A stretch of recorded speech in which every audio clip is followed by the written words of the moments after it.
Salam bagi kita sekalian, Bapak Ibu bersama dengan para hamba-hamba Tuhan. Terima kasih kepada Bapa di surga karena kita bisa bertemu pada saat ini. Terlebih dahululah saya memperkenalkan diri. Walaupun saya sebenarnya tidak asing lagi, Guru Injil Senti Tampu Bolon. Berumur 68 tahun, sudah menikah dengan Bapak Johannes Situmorang. Dan terlebih dahulu sudah mendahului kita. Anak kami ada 6 orang dan 1 orang sudah terlebih dahulu menuju Bapa di surga. Tinggallah 5 orang lagi, 4 perempuan dan 1 laki-laki. Terima kasihlah para hamba Tuhan sekalian dan juga pada Bapak Ibu yang kekasih. Bertahun sudah Tuhan memberikan pertemuan dengan saya dan telah memberikan penglihatan kepada saya. Dan setelah Tuhan sampaikan yang hendak Tuhan katakan kepada saya, selalu Tuhan mengakhiri mengatakan, pergilah, sampaikan.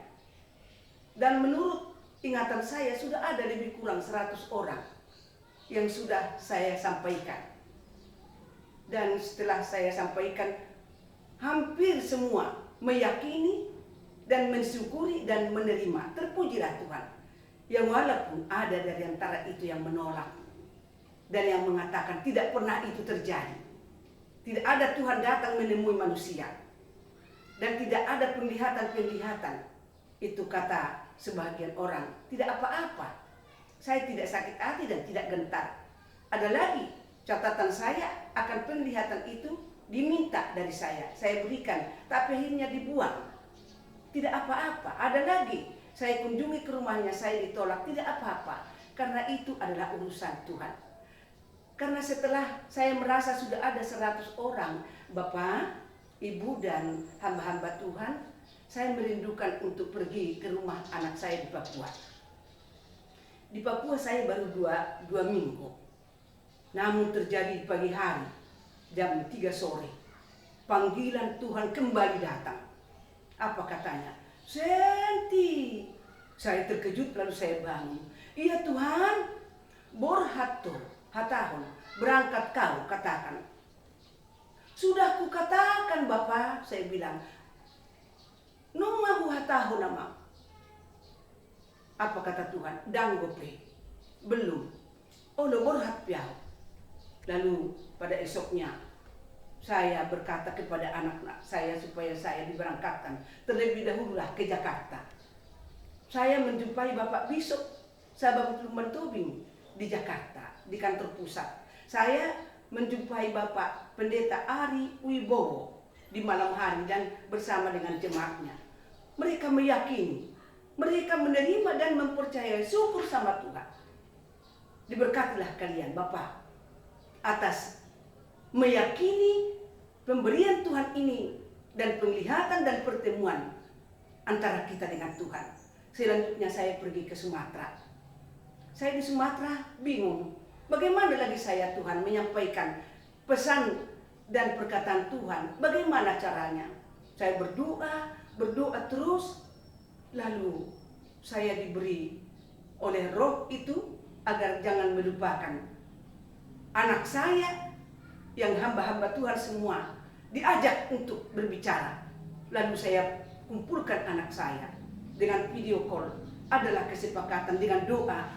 Inilah melalui rekaman ini, inilah yang bisa kami lakukan. Atau ada cara yang lain lagi nanti. Terima kasihlah kepada anak-anakku sekalian. Tuhan memberkati kalian. Kalian bisa perpanjangan tangan mama. Walaupun dalam keadaan mama kurang mengerti apa yang mau saya lakukan. Inilah Bapak, Ibu dan hamba Tuhan yang kekasih. Sehingga dimulailah sekarang pemberitahuan tentang pertemuan dengan Tuhan dan penglihatan yang diberikan Tuhan. Apa yang disampaikan Tuhan pada saya? Apa rencana Tuhan kepada saya tidak tahu. Tapi apa yang dikatakan Tuhan kepada saya akan katakan semua pada saat ini. Kiranya Tuhan berikan kuasa roh agar saya mampu menyampaikannya. Sudah bertahun aman, mata saya ini berdarah. Sudah dibawa kemana-mana. Baik ke Penang, baik ke Indonesia, baik ke luar negeri. Karena itulah saya berdoa terus dan berdoa terus untuk mohon pertolongan dari Tuhan. Dan saya biasa memang berdoa di pagi hari. Dan kalau saya berdoa di pagi hari, saya memang mematikan lampu. Pada waktu saya berdoa itu bukan khusus pada mata saya, tidak. Saya mendoakan pemerintah, mendoakan gereja, mendoakan umat, mendoakan hamba Tuhan. Setelah saya selesai berdoa, saya mengatakan amin, saya buka mata.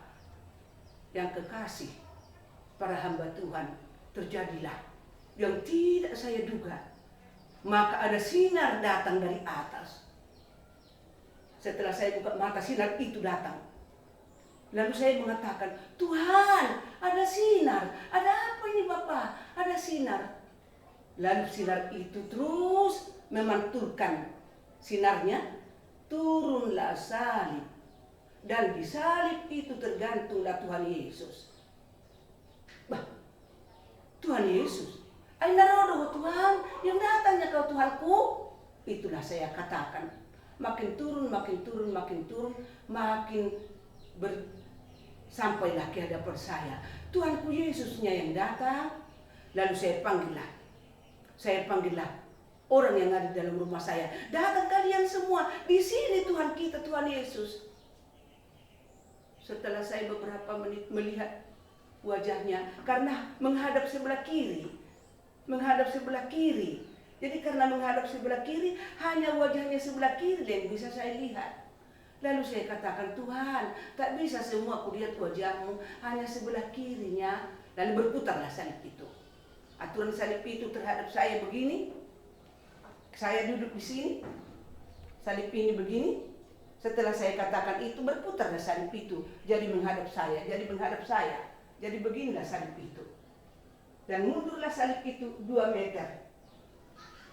Lalu saya melihat salib itu dengan jelas. Nunga be Bapak, ngati urbe huida. Lalu saya lihat mulai dari kepala sampai ke dada, sampai ke lambung, sampai sedikit ditutupi oleh kain, sampai ke lutut dan sampai ke kaki. Sampai kulihatlah tangan itu masih berdarah. Tuhan, inilah yang Tuhan rasakan.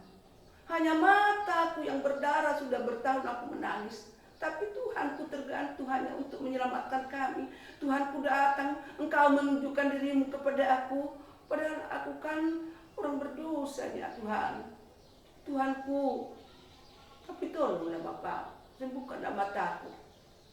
Itulah saya katakan. 10 menit Bapak Ibu antara saya dengan Tuhan itu bertemu. Dan setelah kira lebih kurang 10 menit, naiklah kembali salib itu. Aina mula nama Bapa yang kembalinya kau Tuhan, itulah kata saya. Lalu naik. Akhirnya saya tidak melihat lagi salib itu. Sudah naik Tuhan kita. Hamba-hamba Tuhan, teman saya dan saudara-saudara sekalian, apa yang telah dilihat Tuhan sekarang? Apa yang dilihat Tuhan sekarang? Maka sekarang dikembalikan Tuhan lagi keadaan yang dialami dia 2023 tahun yang lalu. Itu kejadian itu diperlihatkan lagi sekarang. Walaupun hanya kepada saya, tapi itu bagaikan kepada kita semua. Adakah kita yang sudah melupakan? Apakah kita sudah nggak ingat lagi? Maka Tuhan mengatakan itu. Ataukah kita banyak yang lemah, banyak yang tidak kuat lagi, supaya kita membuat Tuhan Yesus itu sebagai contoh, teladan, tiruan penderitaan yang begitu berat, siap, rela demi menolong kita. Mari kita kuatkan iman kita. Jangan kita lupakan Tuhan. Baru kita memperingati kematian Yesus. Kembali kita segar 2023 tahun lalu. Kita melihatnya dengan tangannya yang masih berdarah. Oh ya Tuhan, terpujilah Tuhan.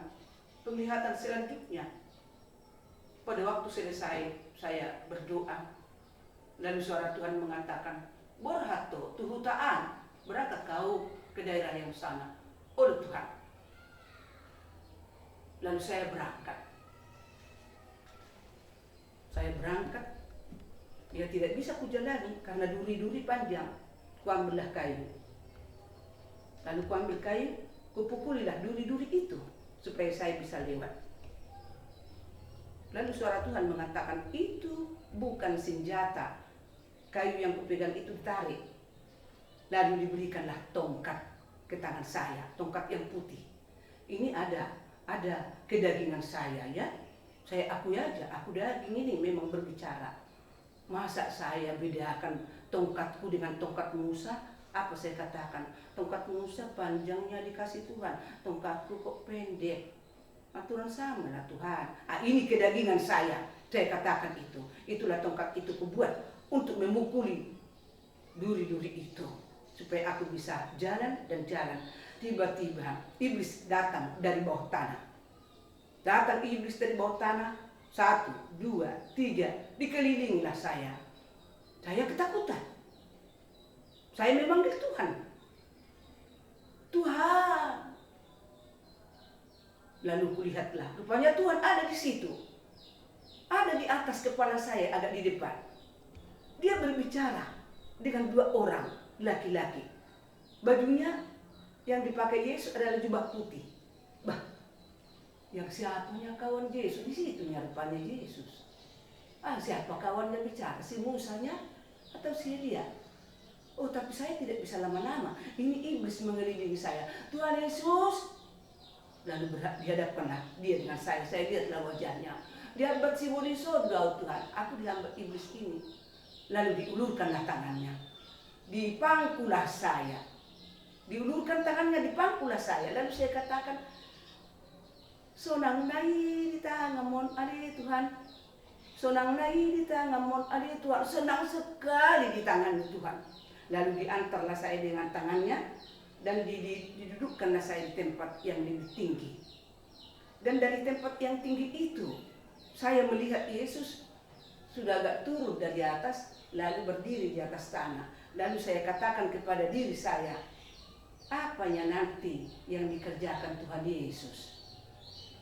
Lalu ada terbang pohon, lalu Yesus menangkapnya dan meletakkannya.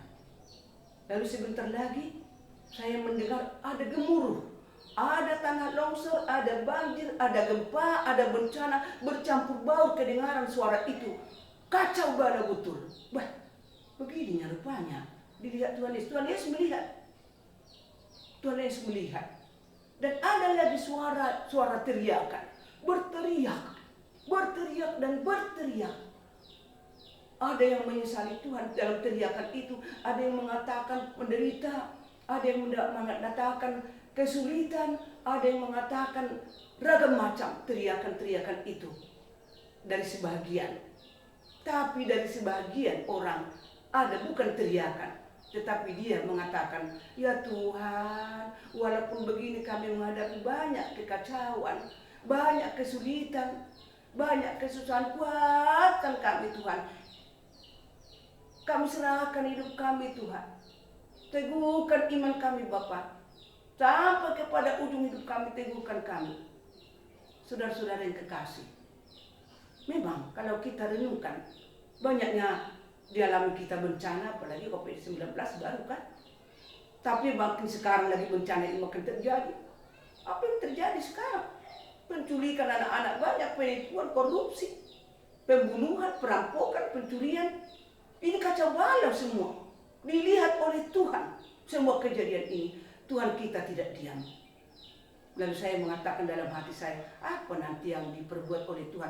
Ternyata Tuhan kita pergi mengulurkan tangan, ditolong. Lalu Tuhan kita pergi kemari, diulurkan tangan, ditolong. Lalu lagi diulurkan tangan, ditolong. Oh, rupanya Tuhan kita terus menolong, melihat kejadian. Ya Tuhan, tidak pernahlah Engkau Tuhan tertidur, karena begini banyak yang terjadi. Jadilah kita orang yang bersyukur.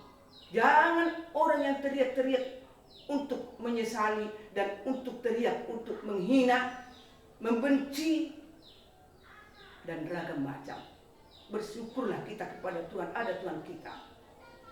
Nah, selanjutnya, penglihatan yang selanjutnya, pada waktu saya sudah selesai berdoa, buka mata saya melihat banyak orang mengulurkan tangannya meminta. Lalu saya mendengarkan Tuhan mengatakan, bagikan roti ini. Lalu saya katakan, jangan dong roti jauh. Tidak ada roti sama saya. Bereng mahumaliang, lihatlah sekelilingmu. Saya lihat memang, banyak roti. Saya lihat banyak roti, lalu saya bagikan roti itu. Habislah roti. Tetapi orang yang meminta masih ada. Lalu saya bingung, apa yang mau saya berikan lagi? Suara Tuhan itu mengatakan, terus bagi honommu. Saya tidak pernah melawan. Oh lo Tuhan, tetap oh lo Tuhan. Apapun dikatakan Tuhan, oh lo Tuhan. Lalu setelah demikian beberapa lama, maka keadaan itu selesai. Lalu saya duduk. Apa lagi yang mau saya perbuat? Roti tidak ada. Pada besoknya saya memberikan roti. Saya bagikan roti itu kepada salah satu SD negeri. Saya bagikan. Setelah selesai saya bagikan, lalu saya berdoa, besok dari mana lagi roti Tuhan? Bagaimana saya membeli roti? Saya berdoa terus. Pada saat saya berdoa beberapa hari, lalu suara roh itu berkata, roti hidup, bagikan. Roti hidup. Bapak Ibu, hamba Tuhan yang kekasih, roti hidup bagikan. Itu kata Tuhan. Apakah memang hamba-hamba Tuhan ada yang sudah lemah? Apakah kita hamba Tuhan ada berkurang menyampaikan roti hidup, yaitu firman itu? Maka kembali suara Tuhan menyampaikan kepada kita. Pada waktu Yesus naik ke surga, beritahu hatai 1 Juni Portimio, beritakan firman itu sampai ke ujung dunia, baptiskan mereka, kembali sekarang datang. Apakah kita memang sudah berkurang yang rindu untuk menyampaikan firman? Karena letih? Atau karena capek? Atau karena sudah bosan? Kita kembali, kita perbarui kembali janji kita. Mari kita memberitakan firman itu dimanapun kita berada. Di Papua masih banyak orang tidak mengenal Tuhan. Siapakah yang berangkat ke sana? Saudara-saudaraku yang terkasih dan para jemaat sekalian. Dan penglihatan selanjutnya, selesai saya berdoa, lalu ada 10 orang berbaju putih.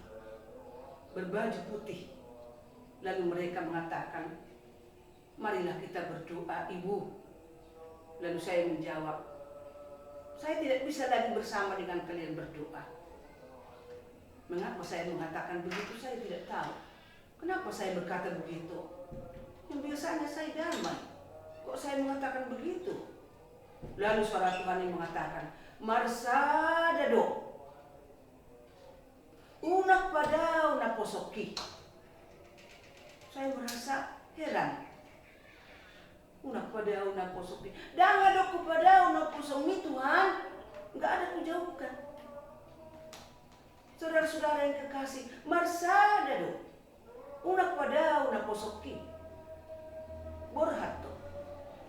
Olu ama. Lalu saya berdua dengan mereka. Dan setelah selesai berdua dengan mereka, mereka mengangkat tangan ke atas. Puji Tuhan. Puji Tuhan. Puji Tuhan. Mereka bergembira. Orang yang bersatu itu, orang yang bersatu itu bergembira. Orang yang dipenuhi damai itu bergembira. Terpujilah Tuhan. Penglihatan selanjutnya, gereja, iblis dan iblis. Pada waktu saya pimpinan jemaat, saya menyelesaikan pembangunan gereja itu. Pada waktu saya pimpinan di situ, selesailah pembangunan gereja itu. Di gereja itu berasa damai. Satu hati, majelis speaker dan para jemaat satu hati. Tetapi kenapa Tuhan memperlihatkan kepada saya bahwa gereja itu sudah runtuh? pada waktu dibawa roh Tuhan saya ke gereja yang saya bangun itu, saya melihat sudah runtuh.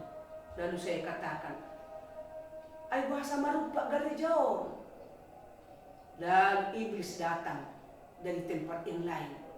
Nga marupa be gereja mi, buang maruas mi tu kuburanai.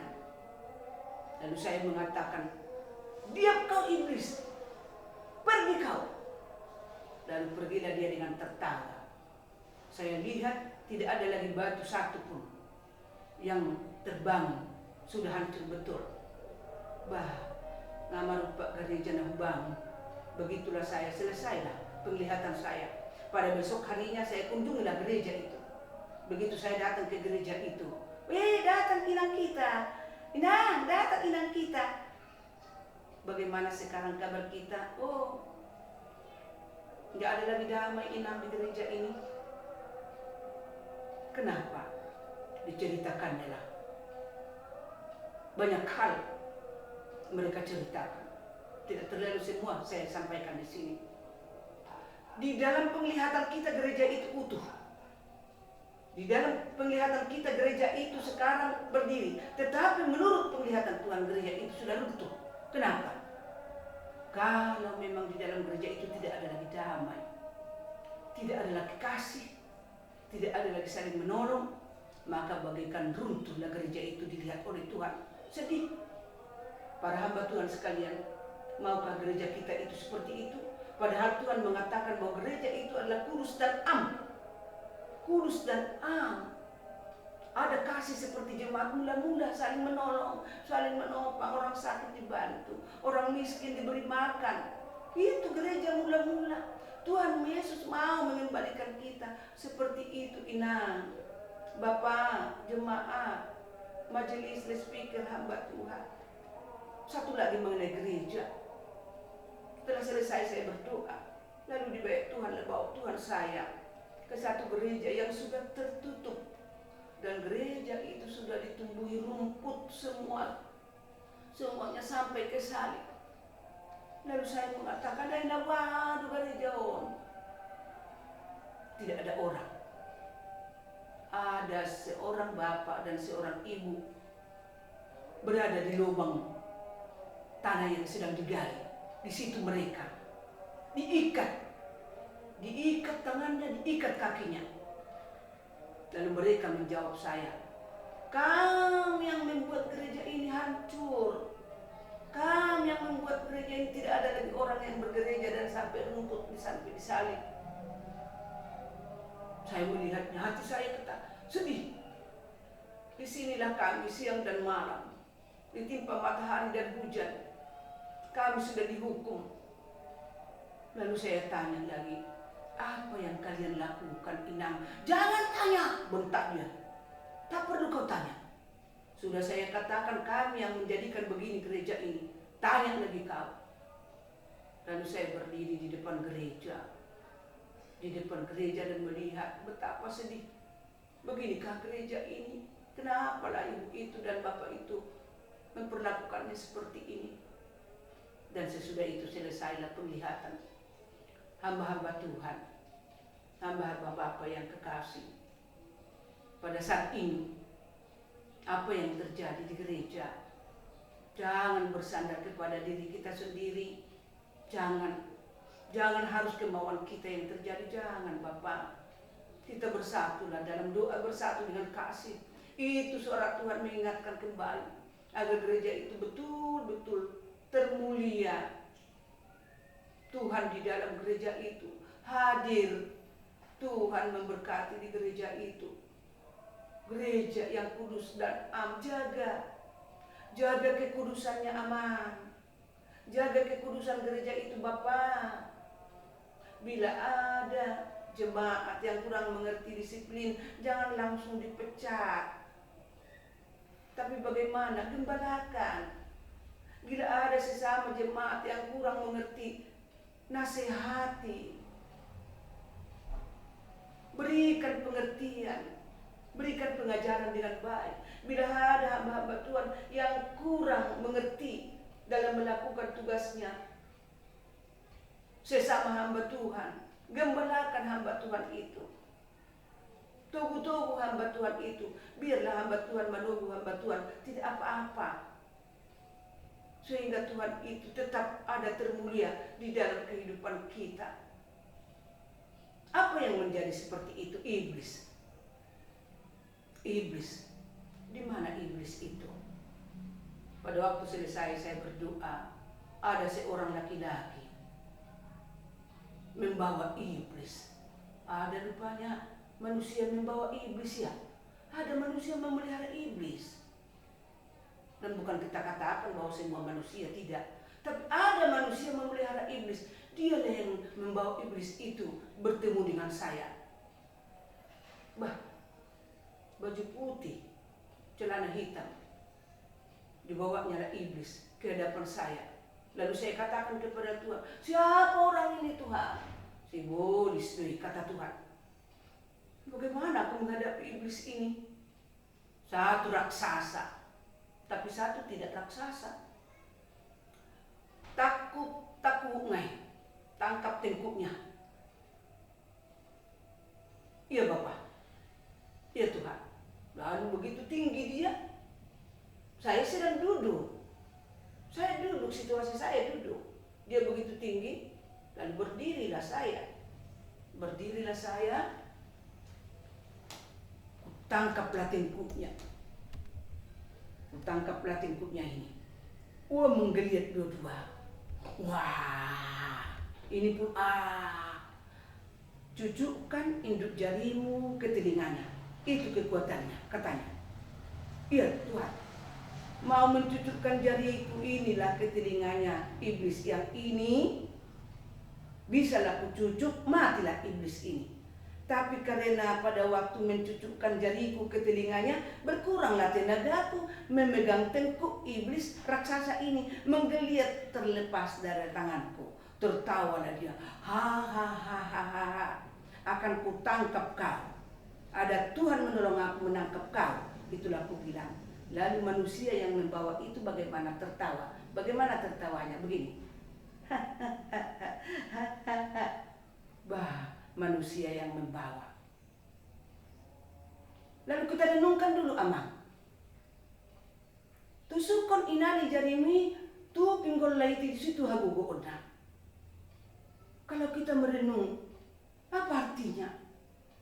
Saya berdoa kepada Tuhan. Apa artinya Tuhan? Bagaimana cara mengalahkan iblis? Katanya dicucuk telinganya. Dicucuk telinganya. Barulah roh Tuhan itu berbisik dan mengatakan kepada saya bahwa kekuatan iblis adalah bila firman tidak kedengaran lagi. Maka kekalahan iblis adalah perdengarkan firman. Perdengarkan firman Bapak. Kita harus dilihat iblis berfirman, mendengarkan firman, berdoa, beribadah, berkata-kata, dan memperlihatkan kasih. Maka iblis itu akan menggelepar. Tidak ada kekuatan. Tapi ada satu kebiasaan iblis. Apa itu?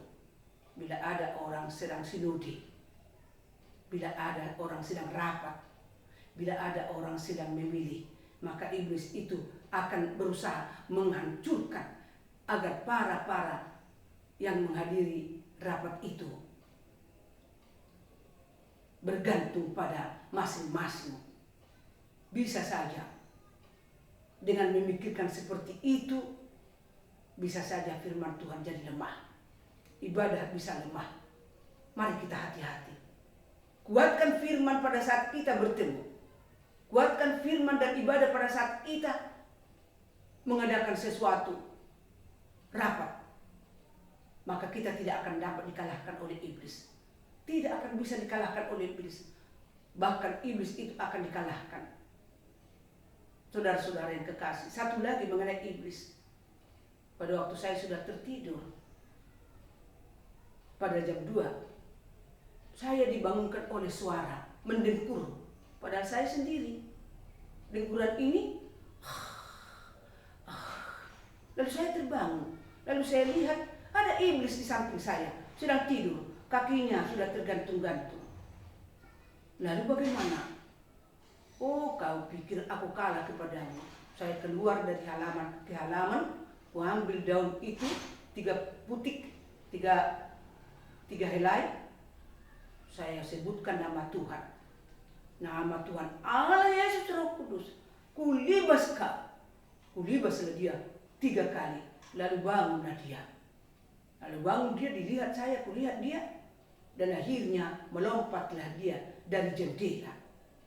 Melompatlah dia dari jendela. Adalah suara saya dengar. Apakah iblis itu lomor hakku tuho. Iblis pun mengatakan lomor hakku tuho. Diam kau iblis, saya bilang. Pergi kau.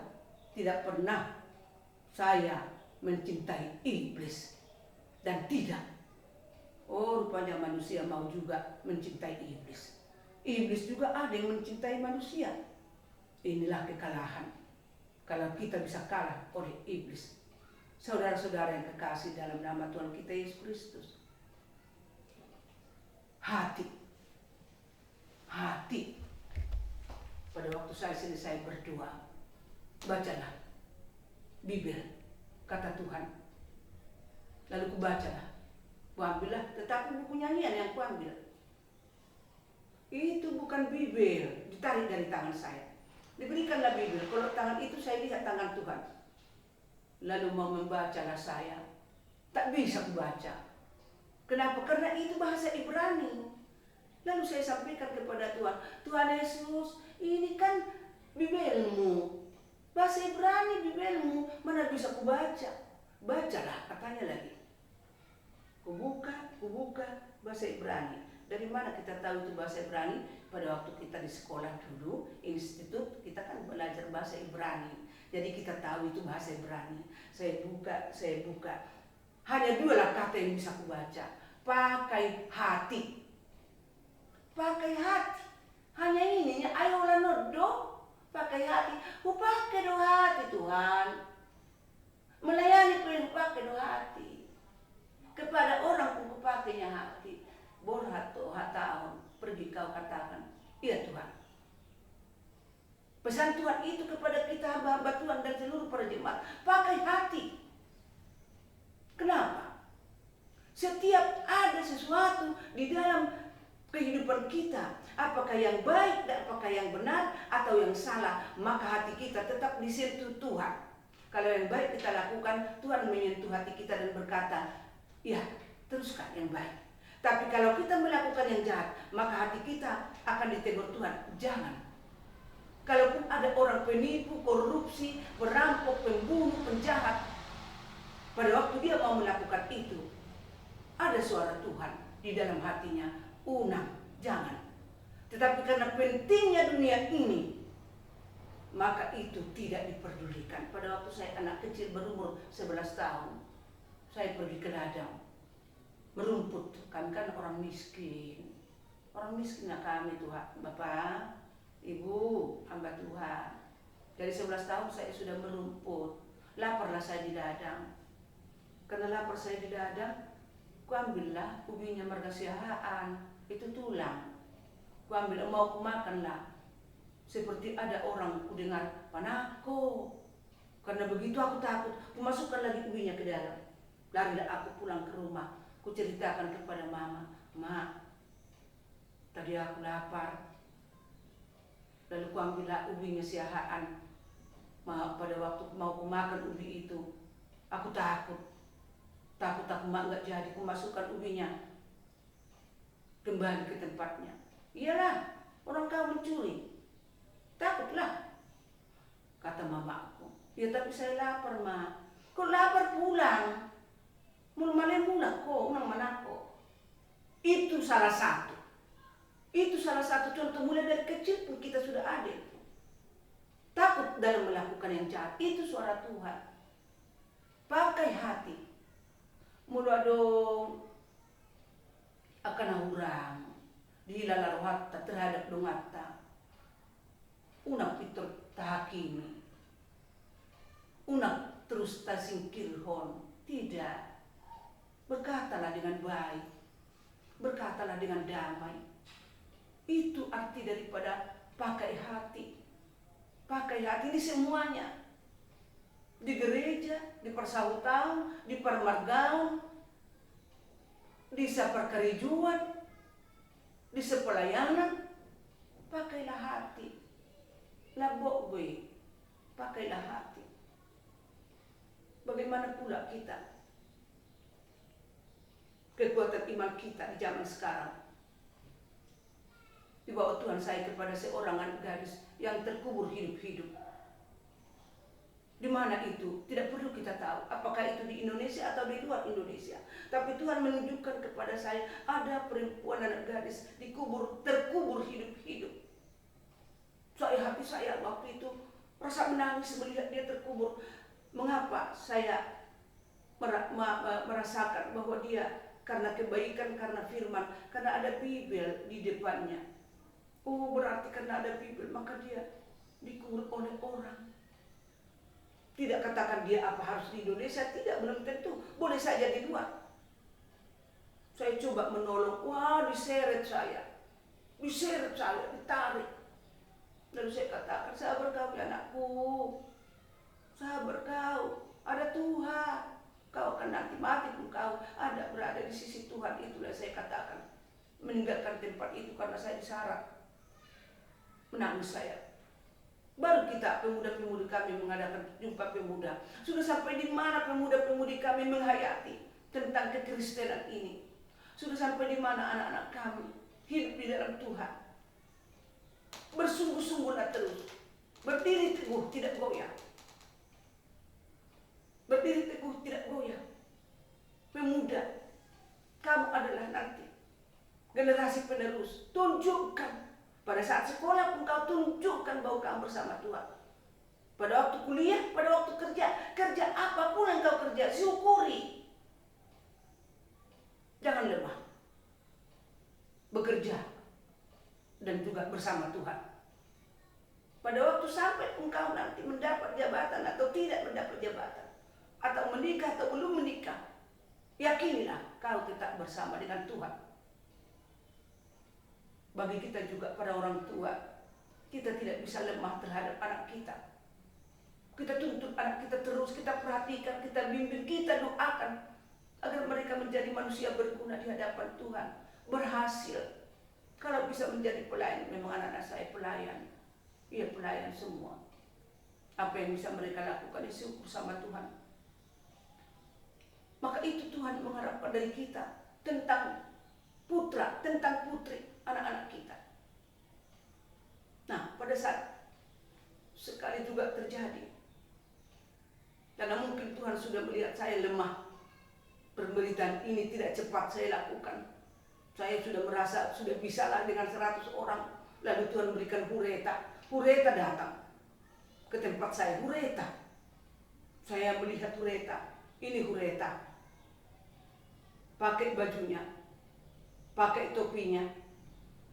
Oh aman, saya pakai baju itu. Pergilah. Oh Tuhan. Lalu saya pergi dengan Hureta itu. Tuhan mempersiapkan, artinya di situ Tuhan mempersiapkan kita bila kita memang mau menyebarluaskan tentang iman kekristenan kita, menyampaikan tentang kerajaan Allah. Ada kereta, ada kekuatan roh, ada kekuatan dari Tuhan, ada pertolongan, ada pengasihan. Kita tidak perlu takut karena Tuhan bersama kita. Nah, dalam mengakhiri pertemuan ini, penilaian terakhir mengenai kematian. Terlebih dahulu saya berdoa kepada Tuhan. Tuhan, kalau sudah mati, kemananya? Lalu saya berdoa.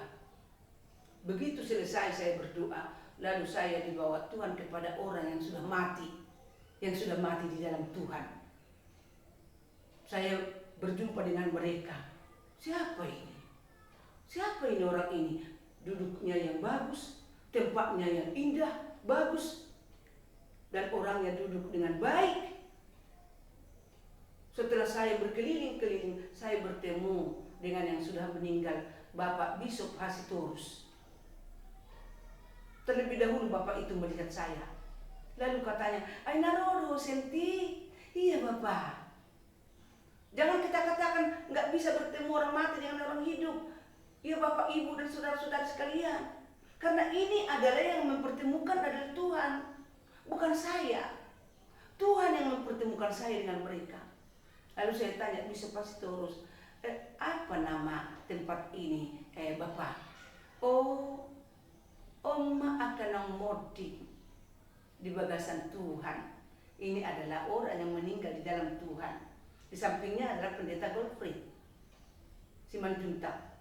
Bukan saya katakan bahwa pendeta kita yang lain di mana tidak ikut di situ, bukan. Yang saya lihat itu yang saya sampaikan." Lalu saya katakan kepada Bapak Bishop, "Bisa saya salami?" "Bisa, kusalamilah orang-orang itu. Tapi yang sekarang berbicara bukan badan ya, tapi roh. Roh." Sesudah kusalami, saya capek, saya bilang kepada Bapak Bishop, "Lalu jawab Bapak, oh katakanlah kepada orang sana, kepada teman-teman kita di sana, kita mau bernyanyi." Naiklah Bapak Bishop Hasitorus ke mimbar yang tinggi, memegang satu buku yang tebal. Lalu saya katakan, "Apakah di situ nama-nama orang yang mati di dalam Tuhan? Di dunia Bapak Bishop Hasitorus ada tugas. Di sini juga sudah meninggal, juga ada tugas Bapak Hasitorus. Hebat. Begitu baik, begitu bagus. Wih, terpujilah Tuhan." Saya katakanlah demikian. Selesai itu saya dibawa kepada orang yang mati di dalam dosa. Dari jauh sudah saya dengar teriakan-teriakan. Dari jauh sudah saya dengar merintih. Lalu saya bertanya, "Ayah hadu nama saum, ayah sedohalakon nama ate di bagasan hajahatun." Ibu Bapak yang kekasih, yang tadi meninggal di dalam Tuhan sudah indah, sekarang saja sudah indah, sudah senang, apalagi nanti sesudah datang Tuhan kedua kali kita akan diangkat ke surga. Tapi sebaliknya yang satu ini sudah merintih, merintih dan merintih, menangis. Tempatnya tidak ada, terlantar. Saya memang tidak masuklah, mana mungkin saya bisa bergabung. Enggak lah. Kalau ke tempat orang mati dalam Tuhan saya bisa bergabung. Tapi ke situ mati di dalam kejahatan tidak bisa bergabung. Tapi saya melihat dari jauh penderitaan itu. Bapak dan Ibu, saudara-saudari, anak-anak kami sekalian, umat Kristiani, janganlah mati di dalam kejahatan ya. Sekarang saja sudah menderita itu Bapak, Ibu, hamba-hamba Tuhan. Udah menderita sekarang. Lebih menderita nanti lagi pada saat Tuhan datang kedua kali. Kemana jadinya? Ya, api neraka yang tidak padam-padam. Itulah yang akan terjadi. Saya melihatnya. Lalu saya lagi berkata dalam hati, "Ini adalah bapakku, omaku Tuhan. Di manalah bapakku dengan mamaku?" Itu dagingnya, karena aku masih daging. Aku kan belum mati. Jadi hati dagingku masih ada. Lalu sesudah itu saya dibawa lagi ke satu tempat. Ke tempat anak-anak yang begitu banyak. Pada waktu saya masuk ke dalam lokasi tempat mereka itu melalui pintu, sudah ada malaikat. Tetapi saya tidak dihambat. Saya dibiarkan masuk. Saya melihat malaikatnya, malaikatnya melihat saya. Mereka senyum. Lalu saya menemui anak-anak itu. Begitu saya menemui anak-anak itu, lalu saya bertanya, "Ai sedohalakon." Lalu ada suara mengatakan, "Dak dana akan moding." "Oh, dak dana akan moding. Amang di mananya anakku? Di manalah buruki Tuhan?" Begitu mereka melihat saya, datang mereka, dirangkul mereka saya. Dirangkul, dipeluk, aku pun memeluk. Berapa banyak yang bisa kurangkul? Memeluk. Wah, mereka senang. Yang tidak bisa memeluk saya berdiri semua. Lalu saya bertanya. Saya bisa bertanya, "Boya manuk tuamu?" "Boi." Semua pertemuan dengan Tuhan itu bahasa Batak ya. Bahasa Batak, bukan bahasa Indonesia. Saya membahasa Indonesia kannya. "Boi, itadahamu do bapakmu do omakmu, daong kalian kenal bapakmu dengan mamamu. Tidak, katanya. Pernahkah kalian makan di sini? Ya, kamu makan di sana. Daong mereka goyang kepala, tidak. Oh, udah ya. Jadi sonang kamu di sana, sonang. Senangkah kalian di sini? Senang. Mana anak-anakku ini ya? Ada putra, ada putri. Ada anak. Wih, tetapi bayi tidak di situ ya. Enggak ada di situ bayi, saya lihat. Bagi orang yang telah kehilangan anak-anak, jangan menangis. Tempatnya ada di sisi Tuhan bersama malaikat. Dan saya pun tak perlu lagi menangis-menangis. Bersama mereka ada Tuhan. Terakhir, Tuhan memberikan kepada saya kotak putih. Nah, ini kotak putih. Ini sama engkau. Bawalah ke rumahmu. Iya Tuhan. Dan saya pegang-peganglah kotak putih itu. Saya peluk kotak putih itu. Dan selesailah pertemuan saya dengan Tuhan. Saudara-saudari yang kekasih di dalam nama Tuhan kita Yesus Kristus. Itulah yang saya alami. Itulah pesan dan penglihatan yang diberikan Tuhan kepada kita. Walaupun berlalu saya. Sebenarnya saya sudah tua. Tapi walaupun saya sudah tua akan saya lakukan. Dan apapun yang disampaikan Tuhan akan saya lakukan. Sudah kita tahu apa rencana Tuhan kepada kita. Ada harapan kita, harapan Tuhan dari kita. Melalui pertemuan dan penglihatan tadi sudah kita tahu apa yang dipesankan Tuhan kepada kita. Mari kita salib. Mari kita lihat tangisan-tangisan. Mari kita lihat bersatu. Mari kita lihat roti hidup yang harus dibagi. Gereja. Kita lihat kejahatan iblis dan iblis. Dan juga harus pakai hati. Kita ingat kembali itu. Dan meninggal, mati karena firman Tuhan. Dan kehidupan kita semua berakhir dalam kematian. Jadilah kita mati di dalam Tuhan. Terpujilah Tuhan pada saat ini. Mari kita yakini dan mari kita syukuri dan mari kita berterima kasih. Mari kita sampaikan pesan Tuhan ini kepada sesama kita manusia. Maka Tuhan akan memberkati kita semua. Ada amin? Amin. Terpujilah Tuhan. Terpujilah Tuhan. Amin.